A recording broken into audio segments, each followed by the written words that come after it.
ജനവാസ മേഖലകൾ ദുരന്തമില്ലാതെയാക്കുവാൻ എന്തൊക്കെ നടപടികളാണ് ഗവൺമെന്റ് എടുത്തിട്ടുള്ളത്? കാടിനോടും മലയോടും മലമ്പനിയോടും പൊരുതി അതിജീവനം എന്നത് കഠിനാധ്വാനത്തിലൂടെ ജീവിതമാക്കി മാറ്റിയ വയനാട് ജനത എന്തെല്ലാം പദ്ധതികളാണ് നടപ്പിലാക്കാൻ കഴിഞ്ഞിട്ടുള്ളത്? അത് എല്ലാ സാധാരണക്കാരിൽ എത്തിക്കുവാനും ഗവൺമെന്റിന് കഴിഞ്ഞു.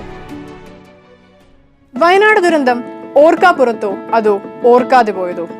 390ഓളം പേർ മരിക്കുകയും 200ഓളം പേരെ കാണാതാവുകയും ചെയ്ത ഇത്രയും വലിയൊരു ദുരന്തം നമ്മൾ അഭിമുഖീകരിക്കുമ്പോൾ നമ്മൾ ഓർക്കേണ്ട ഒരു പേരുണ്ട്, ഡോക്ടർ മാധവ് ഗാഡ്ഗിൽ.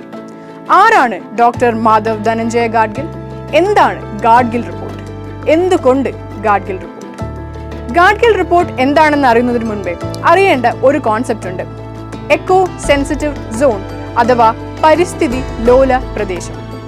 പാരിസ്ഥിതികമായി ഏറ്റവും കൂടുതൽ പ്രാധാന്യവും ശ്രദ്ധയും സംരക്ഷണവും അർഹിക്കുന്ന സ്ഥലങ്ങളെയാണ് എക്കോ സെൻസിറ്റീവ് സോൺ അഥവാ പരിസ്ഥിതി ലോല പ്രദേശങ്ങൾ എന്ന് പറയുന്നത്. ഇന്ത്യയിൽ തന്നെ 600ഓളം പരിസ്ഥിതി ലോല പ്രദേശങ്ങളുണ്ട്. എൻവയോൺമെന്റ് പ്രൊട്ടക്ഷൻ ആക്ട് അഥവാ പരിസ്ഥിതി സംരക്ഷണ നിയമം 1986 വഴിയാണ് എക്കോ സെൻസിറ്റീവ് സോൺ നിലവിൽ വരുന്നത്. ഇത്തരം പ്രദേശങ്ങളിലെ ജൈവ വൈവിധ്യം അഥവാ ബയോഡൈവേഴ്സിറ്റി സംരക്ഷിക്കുക എന്നുള്ളത് അനിവാര്യമാണ്. ബയോഡൈവേഴ്സിറ്റി അഥവാ ജൈവ വൈവിധ്യത്തെ പറ്റി സംസാരിക്കുമ്പോൾ ഒഴിച്ചുകൂടാനാവാത്ത ഒരു സ്ഥലമാണ് വെസ്റ്റേൺ ഗട്ട്സ് അഥവാ പശ്ചിമഘട്ടം. എന്താണ് വെസ്റ്റേൺ ഗട്ട്സിന്റെ പ്രാധാന്യം? വെസ്റ്റേൺ ഗട്ട്സ് ഒരു ബയോഡൈവേഴ്സിറ്റി ഹോട്ട്സ്പോട്ട് ആണ്, അഥവാ ഒരു ജൈവ വൈവിധ്യ ഹോട്ട്സ്പോട്ട് ആണ്. ഒരുപാട് ജൈവ വൈവിധ്യം ഉണ്ട് എന്നതിലുപരി 70% പ്രൈമറി വെജിറ്റേഷൻ അതായത് പ്രാഥമിക തദ്ദേശ സസ്യങ്ങൾ നഷ്ടപ്പെട്ടു പോയിട്ടുണ്ട് അഥവാ നശിച്ചു പോയിട്ടുണ്ട് എന്നും സൂചിപ്പിക്കുന്ന സ്ഥലങ്ങളെയാണ് ബയോഡൈവേഴ്സിറ്റി ഹോട്ട്സ്പോട്ടുകൾ എന്ന് പറയുന്നത്. അതുകൊണ്ട് തന്നെ ജൈവ വൈവിധ്യ ഹോട്ട്സ്പോട്ട് എന്ന പദം ഒരിക്കലും ഒരു അംഗീകാരമല്ല, പകരം ഒരു ആപത്തിന്റെ സൂചനയാണ്. ഇത്രയും പ്രധാനപ്പെട്ട വെസ്റ്റേൺ ഗട്ട്സ് അഥവാ പശ്ചിമഘട്ടത്തെ സംരക്ഷിക്കുവാനും അതിനെപ്പറ്റി പഠിക്കുവാനും സെൻട്രൽ ഗവൺമെന്റ് ഒരു കമ്മിറ്റി രൂപീകരിക്കുകയുണ്ടായി. ആ കമ്മിറ്റിയുടെ പേരാണ് western guts ecology expert panel. ഈ കമ്മിറ്റിയുടെ ചെയർമാൻ ആയിരുന്നു ഡോക്ടർ മാധവ് ഗാഡ്ഗിൽ. ചെയർമാൻ എന്നതിലുപരി അദ്ദേഹം ഒരു പരിസ്ഥിതി സംരക്ഷകനും എഴുത്തുകാരനും കോളമിസ്റ്റും അതേപോലെ ഇന്ത്യൻ ഇൻസ്റ്റിറ്റ്യൂട്ട് ഓഫ് സയൻസിന്റെ ഭാഗമായ ഒരു ഗവേഷണ ഫോറമായിട്ടുള്ള സെന്റർ ഓഫ് എക്കോളജിക്കൽ സയൻസസിന്റെ സ്ഥാപകനുമാണ്. 2011 വെസ്റ്റേൺ ഗട്ട്സിനെ പറ്റി അഥവാ പശ്ചിമ ഘട്ടത്തെ പറ്റി പഠിച്ച് അതിന്റെ സംരക്ഷണത്തെ കുറിച്ചും പഠിച്ച് ഒരു റിപ്പോർട്ട് ഈ ഗാഡ്ഗിൽ കമ്മിറ്റി സബ്മിറ്റ് ചെയ്യുകയുണ്ടായി. ആ റിപ്പോർട്ടിനെയാണ് ഗാഡ്ഗിൽ റിപ്പോർട്ട് എന്ന് പറയുന്നത്. എന്തൊക്കെയാണ് ഗാഡ്ഗിൽ റിപ്പോർട്ടിലെ പ്രധാന ശുപാർശകൾ? ഗാഡ്ഗിൽ റിപ്പോർട്ട് അനുസരിച്ച് പശ്ചിമഘട്ടത്തെ 3 സോണുകളായി തരംതിരിച്ചിരിക്കുന്നു. എക്കോ സോൺ 1, എക്കോ സോൺ 2, അതേപോലെ എക്കോ സോൺ 3. ഏറ്റവും കൂടുതൽ സംരക്ഷണവും ശ്രദ്ധയും ആവശ്യമുള്ള സോണാണ് എക്കോ സോൺ 1. പ്രധാനപ്പെട്ട ശുപാർശകളിലേക്ക് നോക്കുകയാണെങ്കിൽ ഏറ്റവും പ്രധാനപ്പെട്ട ശുപാർശകളിൽ ഒന്നാണ് മൈനിങ് അഥവാ ഖനനം സംബന്ധിച്ചുള്ള റെഗുലേഷൻസ്. സോൺ 1ലും 2ലും ഒരു തരത്തിലുള്ള പുതിയ മൈനിങ് പ്രവർത്തനങ്ങൾക്കും പുതിയ ഖനന പ്രവർത്തനങ്ങൾക്കും അനുമതിയില്ല. സോൺ 3ൽ ഖനനം നടത്തണമെന്നുണ്ടെങ്കിൽ ആ ഖനനം നടത്തുന്ന മിനറൽ തികച്ചും റെയർ ആണ് എന്ന് ഗവൺമെന്റ് തെളിയിക്കണം. അതേപോലെ മറ്റൊരു റെഗുലേഷനാണ് ക്വാറിയിങ് അഥവാ സാൻഡ് മൈനിങ് സംബന്ധിച്ചുള്ള റെഗുലേഷൻ, അതായത് പാറ പൊട്ടിക്കലും മണൽ വാരലും സംബന്ധിച്ച്. സോൺ 1ലും സോൺ 2ലും ഇതേപോലത്തെ റെഗുലേഷൻസ് ഉണ്ട്. സോൺ 1ൽ പുതിയ ക്വാറിക്കോ സാൻഡ് മൈനിങ്ങിനോ അനുവാദമില്ല.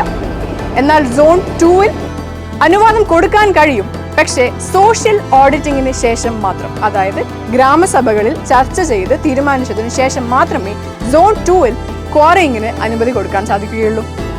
സോൺ 3ൽ അനുമതി കൊടുക്കുന്നതിന് പ്രശ്നമില്ല, എന്നാൽ കഴിയുന്നതും ഒഴിവാക്കാൻ വേണ്ടി ശ്രമിക്കണം.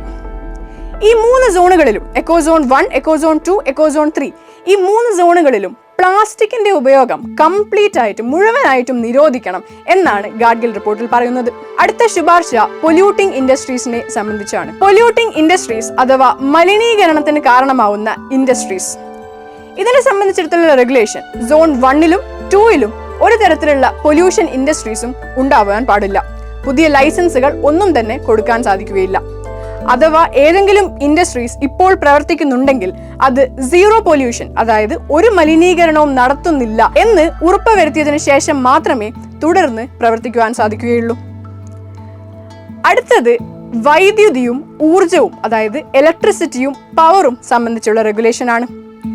സോൺ 1ലും സോൺ 2ലും വലിയ ഡാമുകൾക്കോ അതേപോലെ തേർമൽ പവർ പ്ലാന്റ് അഥവാ താപ വൈദ്യുത നിലയങ്ങൾക്കോ ലൈസൻസ് കൊടുക്കാൻ സാധിക്കുകയില്ല.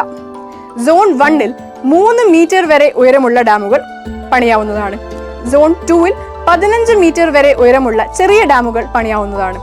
സോൺ 3ൽ വലിയ ഡാമുകൾ പണിയുന്നതിന് അനുമതി കൊടുക്കുന്നതിൽ പ്രശ്നമില്ല. അടുത്തത് ട്രാൻസ്പോർട്ട് അഥവാ ഗതാഗതം സംബന്ധിച്ചുള്ള റെഗുലേഷൻസ് ആണ്. സോൺ 1ലും സോൺ 2ലും പുതിയ വലിയ റെയിൽവേ ലൈനുകൾക്കൊന്നും തന്നെ അനുമതി കൊടുക്കാൻ കഴിയുകയില്ല. സോൺ 3ൽ റെയിൽവേ ലൈനുകൾ ഉണ്ടാവുന്നതിൽ പ്രശ്നമില്ല. അടുത്തത് ഏറ്റവും കൂടുതൽ നാട്ടിൽ ജീവിക്കുന്ന ആൾക്കാരെ ബാധിക്കുന്ന ഒരു വിഷയമാണ് അഗ്രികൾച്ചർ അഥവാ കൃഷി. എന്താണ് കൃഷി സംബന്ധിച്ചുള്ള റെഗുലേഷൻസ്? ആദ്യത്തെ റെഗുലേഷൻ ആണ് എക്കോ സോൺ 1ലും സോൺ 2ലും സോൺ 3ലും ജനറ്റിക്കലി മോഡിഫൈഡ് ആയിട്ടുള്ള ക്രോപ്സ്, അതായത് ജനിതക മാറ്റം വരുത്തിയ വിളകൾ ഒന്നും തന്നെ കൃഷി ചെയ്യാൻ പാടില്ല. അങ്ങനെ കൃഷി ചെയ്താൽ പശ്ചിമഘട്ടത്തിന്റെ ജൈവ വൈവിധ്യം നഷ്ടപ്പെട്ടു പോകും എന്നാണ് ഗാർഗിൽ റിപ്പോർട്ടിൽ പറയുന്നത്. അതേപോലെ അടുത്ത ഒരു ശുപാർശ, കൃഷിയെ തന്നെ സംബന്ധിച്ചുള്ള അടുത്ത ഒരു ശുപാർശയാണ് മോണോക്രോപ്പിംഗ്. എന്താണ് മോണോക്രോപ്പിംഗ്? ഒരേ വിള ഒരുപാട് സമയത്തേക്ക് ഒരേ സ്ഥലത്ത് കൃഷി ചെയ്യുന്നതിനെയാണ് മോണോക്രോപ്പിംഗ് എന്ന് പറയുന്നത്. മോണോക്രോപ്പിംഗും ചെയ്യാൻ പാടില്ല എന്ന് ഗാഡ്ഗിൽ റിപ്പോർട്ടിൽ പറയുന്നു. അതേപോലെ കൃഷി ഭൂമി അല്ലെങ്കിൽ കാർഷിക ഭൂമി കാർഷികേതര ഭൂമിയാക്കി മാറ്റുവാൻ പാടില്ല. വനഭൂമി അല്ലാതാക്കുവാനും പാടില്ല. യൂക്കാലിപ്റ്റസ് പോലത്തെ മരങ്ങളും കൃഷി ചെയ്യുവാൻ പാടുള്ളതല്ല.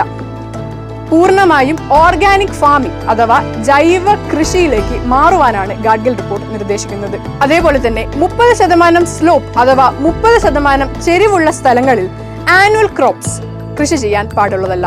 അതായത് വർഷത്തിൽ ഒരിക്കൽ പൂക്കുന്ന വിളകൾ ഒന്നും തന്നെ കൃഷി ചെയ്യാൻ പാടുള്ളതല്ല. ഇതൊക്കെയായിരുന്നു കൃഷിയെ സംബന്ധിച്ചുള്ള പ്രധാന ശുപാർശകൾ. ഇനിയാണ് ലൈവ്ലിഹുഡ് അഥവാ ജീവിത ശൈലിയെ സംബന്ധിച്ചുള്ള ശുപാർശകൾ. നമ്മൾ കെട്ടിടങ്ങൾ കെട്ടുമ്പോൾ പ്രകൃതിയോട് ഇണങ്ങുന്ന സബ്സ്റ്റൻസസ്, പ്രകൃതിയോട് ഇണങ്ങുന്ന സാധനങ്ങൾ ഉപയോഗിച്ച് മാത്രമേ കെട്ടിടങ്ങൾ കെട്ടാൻ വേണ്ടിയിട്ട് പാടുള്ളൂ. ഇതിനായി ഒരു പ്രത്യേക ബിൽഡിംഗ് കോഡ് സൃഷ്ടിക്കുവാനും കേന്ദ്രത്തിനോട് ഗാഡ്ഗിൽ റിപ്പോർട്ട് നിർദ്ദേശിക്കുന്നു. ഇതൊക്കെയാണ് ഗാഡ്ഗിൽ റിപ്പോർട്ടിലെ പ്രധാന ശുപാർശകൾ. ഇത് കൂടാതെ ഗാഡ്ഗിൽ റിപ്പോർട്ടിൽ ഇങ്ങനെയും പറയുന്നു, 522 പേജുള്ള ഇത്രയും വലിയ ഒരു റിപ്പോർട്ട് ഒരു സാധാരണക്കാരന് വായിച്ച് മനസ്സിലാക്കാൻ എളുപ്പമല്ല. അതിനാൽ ഇത് തർജ്ജിമ ചെയ്ത് തദ്ദേശ ഭാഷകളിലേക്ക് തർജ്ജിമ ചെയ്ത് ഇതിലെ പ്രധാന ഭാഗങ്ങൾ മാത്രം എല്ലാവർക്കും വായിക്കാനും മനസ്സിലാക്കാനും പറ്റുന്ന രീതിയിൽ കേന്ദ്രത്തിനോട് മാറ്റുവാനും ഗാഡ്ഗിൽ റിപ്പോർട്ടിൽ പറയുന്നുണ്ട്. ഈ ഗാഡ്ഗിൽ റിപ്പോർട്ട് നിലവിൽ വന്ന സമയത്ത് ഗാഡ്ഗിൽ റിപ്പോർട്ടിനെ കാത്തിരുന്നത് ഒരുപാട് പ്രതിഷേധങ്ങളായിരുന്നു. ഗാഡ്ഗിൽ റിപ്പോർട്ടിനെതിരെ ഒരുപാട് പ്രൊട്ടസ്റ്റുകളും പ്രതിഷേധങ്ങളും നടന്നു. ഗാഡ്ഗിൽ റിപ്പോർട്ടിൽ പരിസ്ഥിതിയെക്കുറിച്ച് മാത്രമാണ് പറയുന്നത്, സാധാ ജനങ്ങളെ പറ്റി ഒന്നും തന്നെ പറയുന്നില്ല എന്നൊക്കെയായിരുന്നു ചില വാദങ്ങൾ. ഇത്രയും പ്രതിഷേധങ്ങൾക്ക് ശേഷവും ഗാഡ്ഗിൽ റിപ്പോർട്ട് ഇപ്പോൾ ചിന്താ വിഷയമാവുകയാണ്. പശ്ചിമഘട്ടം ആകെ തകർക്കപ്പെട്ടിരിക്കുന്നു. ഇനിയും നടപടിയെടുത്തില്ലെങ്കിൽ കേരളത്തെ കാത്തിരിക്കുന്നത് വലിയ ദുരന്തമാണ്. അതിന് നിങ്ങൾ കരുതും പോലെ യുഗങ്ങളൊന്നും ആവശ്യമില്ല, 4-5 വർഷങ്ങൾ മതി. 2013 മാധവ് ഗാഡ്ഗിൽ പറഞ്ഞ വാക്കുകളാണ്. ദശാബ്ദങ്ങൾക്ക് മുൻപ് മലബാറിലേക്ക് കുടിയേറി കാടിനോടും മലയോടും മലമ്പനിയോടും പൊരുതി അതിജീവനം എന്നത് കഠിനാധ്വാനത്തിലൂടെ ജീവിതമാക്കി മാറ്റിയ വയനാട് ജനത അതേ ആർജവത്തിൽ തന്നെ ഇനി നാളേക്ക് വേണ്ടി പ്രതികരിക്കണം. സാമൂഹിക നേതാക്കന്മാർക്കും രാഷ്ട്രീയ നേതാക്കൾക്കും അതീതമായി ഇനി ആ നാടിനെ സംരക്ഷിക്കാൻ ആ നാട്ടിലെ നാട്ടുകാർ തന്നെ ശബ്ദമുയർത്തണം. 2011 ഗാഡ്ഗിൽ റിപ്പോർട്ടും 2013 കസ്തൂരിരംഗൻ റിപ്പോർട്ടും വന്നതിനു ശേഷം ജനവാസ മേഖലകൾ ദുരന്തമില്ലാതെയാക്കുവാൻ എന്തൊക്കെ നടപടികളാണ് ഗവൺമെന്റ് എടുത്തിട്ടുള്ളത്? ഗാഡ്ഗിൽ റിപ്പോർട്ടിൽ പറഞ്ഞ എന്തെല്ലാം പദ്ധതികളാണ് നടപ്പിലാക്കാൻ കഴിഞ്ഞിട്ടുള്ളത്? ഗാഡ്ഗിൽ റിപ്പോർട്ടിന്റെ ഉള്ളടക്കം ഒരു സാധാരണക്കാരന് മനസ്സിലാക്കാൻ കഴിയുന്ന രീതിയിൽ തർജ്ജിമ ചെയ്യാനും അത് എല്ലാ സാധാരണക്കാരിൽ എത്തിക്കുവാനും ഗവൺമെന്റിന് കഴിഞ്ഞു. ചർച്ച ചെയ്യേണ്ട വിഷയങ്ങൾ അനവധിയാണ്.